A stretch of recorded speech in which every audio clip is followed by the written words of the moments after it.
A cycle of renewal. The world held its breath, a quiet pause before the grand exhale of celebration. This was the time of Tet, of sweeping away dust and doubt. Anne felt a gentle hum of anticipation as she prepared her home. She carefully placed a decorated bamboo pole, a canoe, by the front door, its charms rustling softly in the breeze. It wasn't just about cleaning a house. It was about cleansing the soul, making space for what is to come. The past is a place of reference, not a place of residence. Soon, the house filled with the warm scent of ginger and spices. Hannah, her hands wrinkled with wisdom, hummed an old folk tune as she prepared a feast. She carefully wrapped bonchong in dong leaves, their scent mingling with the rich aroma of the broth for tiokok.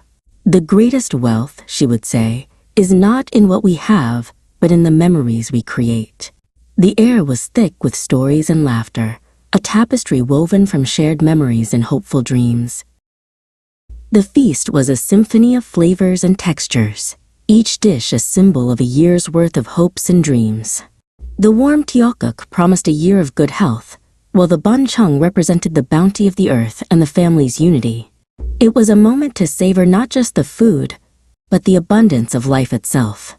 The wise know that gratitude turns what we have into enough. After the meal, Hannah handed a small, embroidered pouch to Anne. "This isn't just money," she whispered. "It's a blessing, a wish for good fortune, and a reminder that true joy is found in giving." Anne held the pouch, feeling the weight of a tradition passed down through generations.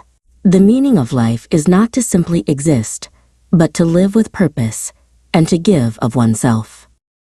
Suddenly, the night sky erupted in a glorious, deafening crackle. Firecrackers, a cacophony of sound and light, chased away the old year's ghosts. It was a moment of catharsis, a loud and brilliant way to say goodbye to what no longer served us.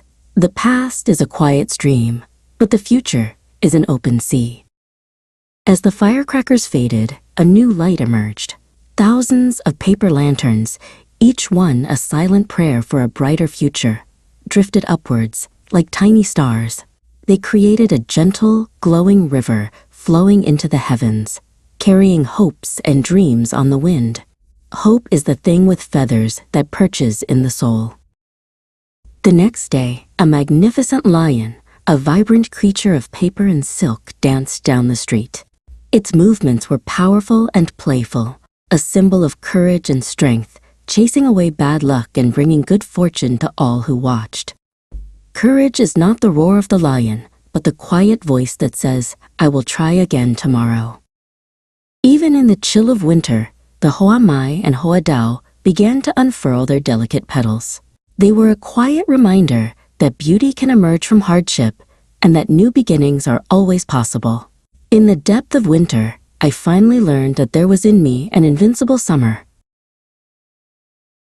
As the final day of the festival arrived, the world settled back into its rhythm. The vibrant colors and loud sounds faded, leaving behind a quiet sense of peace. It was a time for reflection, for carrying the lessons of the past 2 weeks into the rest of the year. The journey of 1,000 miles begins with a single step. And so, the cycle completed its turn, a beautiful, continuous loop of letting go, of gathering, of giving, and of hope. The lessons learned were not just for a season, but for a lifetime. The quiet hum of anticipation returned, a promise that the gentle glow of renewal would one day shine again.